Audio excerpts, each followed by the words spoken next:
What pops into your head? A forgotten pirate cove? The title of a mystery novel? Let's be honest, it has a certain edge. But the real story behind the name is less about mayhem and more about water.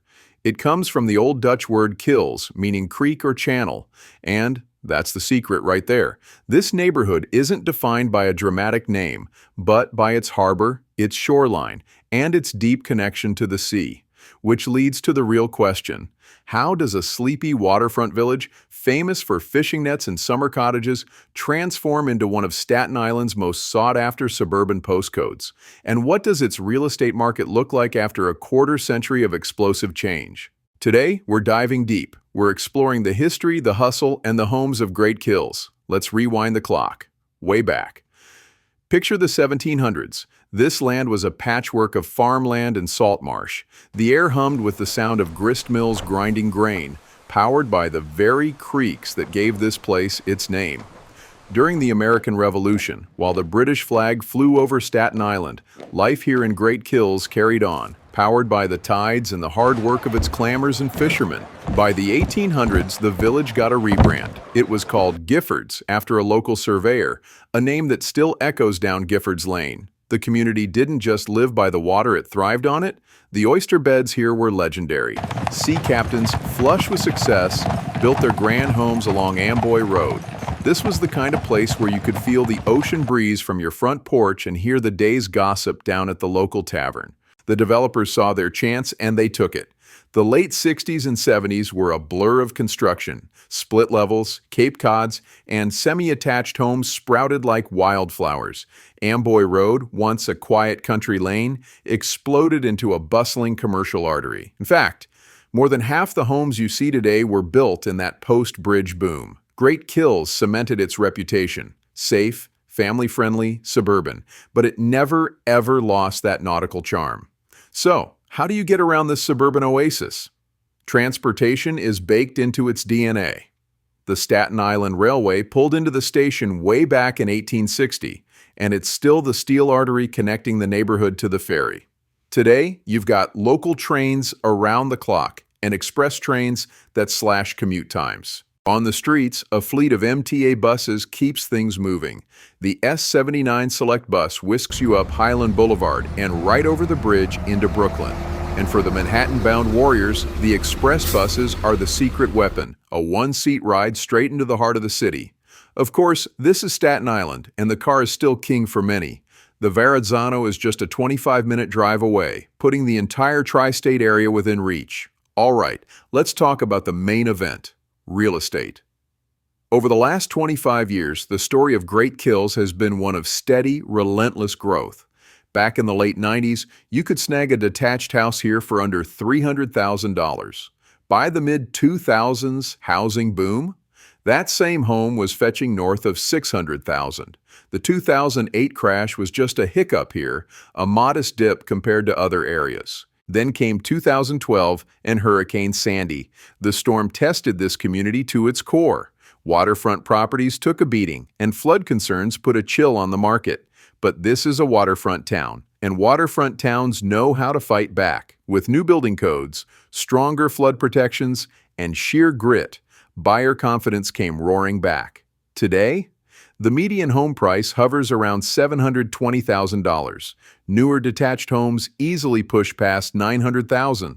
The market is competitive, consistent, and built on a rock-solid foundation of great schools and stable, tree-lined streets. While Great Kills is the land of the single-family home, it's not the only game in town. There are options.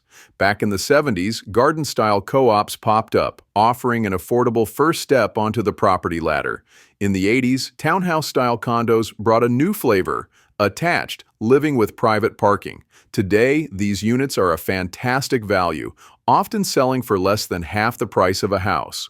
Great Kills will always be famous for its classic suburban homes, but these alternatives are crucial, opening the door for buyers of all kinds. Let's take a moment to pause.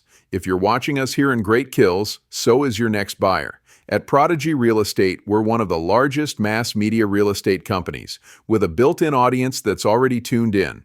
That means when you sell with us, your home isn't just listed, it's showcased directly to the people who are looking right now.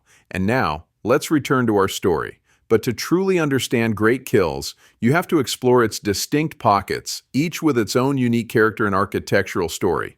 Let's start in the northern section, an area that largely took shape after the 1970s. Here you'll find streets lined with semi-detached homes, classic townhouses, and condominium complexes like the one at 360 Barlow Avenue.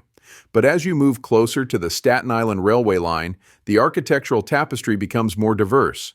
Newer construction begins to appear, with spacious ranch and high ranch homes mixing in with the enduring charm of older colonials. The central part of the neighborhood, stretching from Amboy Road down to Highland Boulevard, is the bustling heart of Great Kills. This is where you'll find the main commercial corridor and the train station, with modern low-rise condominiums popping up along the north side of Amboy.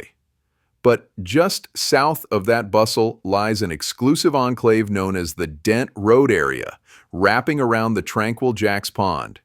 This pocket feels different. It's secluded, luxurious, with an almost country-like feel. Here, Grand Victorian and Second Empire homes stand alongside stunning new construction, creating a unique, high-value market.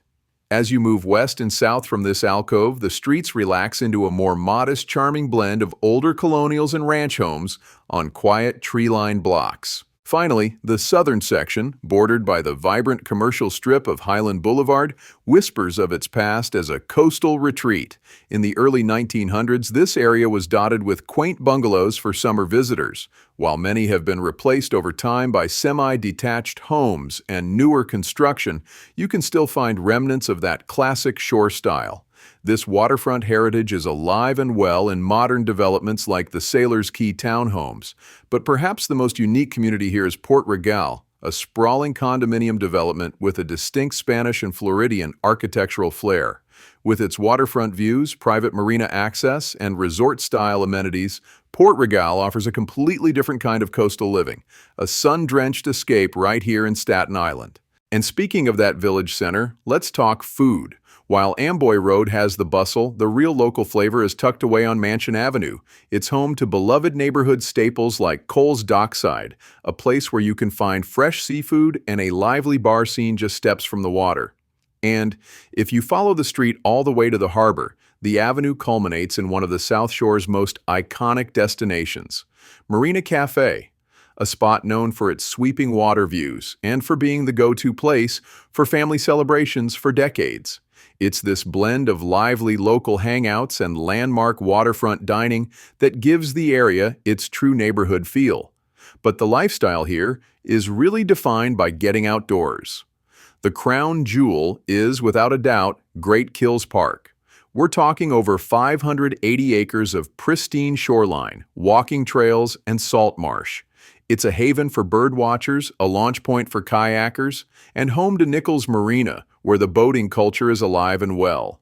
But it's not just about the grand scale.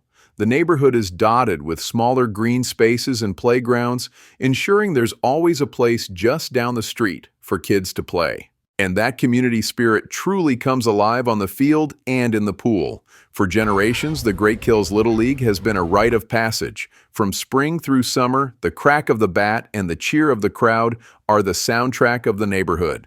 It's the epicenter of community life, where lifelong friendships are forged over hot dogs and home runs. And when the summer heat really hits, the place to be is the Great Kills Swim Club. It's more than just a pool. It's a summer-long social hub, a place where families gather, kids learn to swim, and the community comes together to cool off and connect. And if that scene sounds like it's straight out of a movie, well, it is.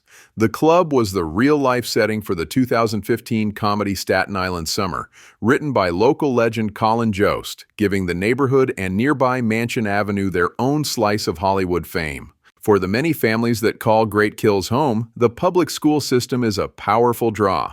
The educational journey here is firmly rooted in the community. It often begins at one of several highly regarded elementary schools right within the neighborhood's borders, like PS8, the Shirley Solomon School, or PS32, aptly named the Gifford School, tying it directly to the area's history.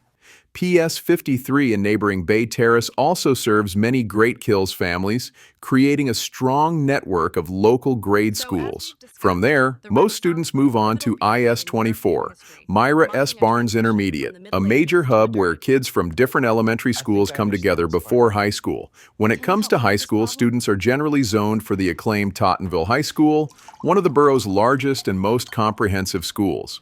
But for many high-achieving local students, the ultimate goal is just a stone's throw away. Staten Island Technical High School, one of New York City's elite, specialized high schools, known for its rigorous STEM curriculum and consistently ranked among the best in the nation. This robust public school pathway is a cornerstone of the neighborhood, but it exists alongside another powerful educational and community force, St. Clair's.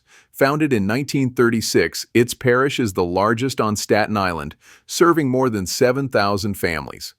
St. Clair's School is a powerhouse, blending academics, faith, and community service. It's not just a school, but an anchor for families across the neighborhood, with its legendary CYO sports teams and deep community involvement. So, what's the secret sauce? What makes Great Kills special? It's the balance. It's a place of beautiful contradictions. It's where Revolutionary War history meets modern suburban life, where you can have a quiet street and a fast train to the city. It's a real estate market that has weathered every storm and a community that always comes back stronger. The question isn't whether Great Kills has something to offer. The question is, what will it offer you? A forever home? A community to plant roots in? An investment in one of New York City's most resilient neighborhoods? Great Kills isn't just a name on a map, it's a story waiting for its next chapter, and that chapter could be yours. If you enjoyed this aerial tour, hit like, subscribe, and let us know in the comments what neighborhood you want us to cover next. And if you're thinking about making a move in Staten Island, reach out to Prodigy Real Estate. We know these neighborhoods better than anyone.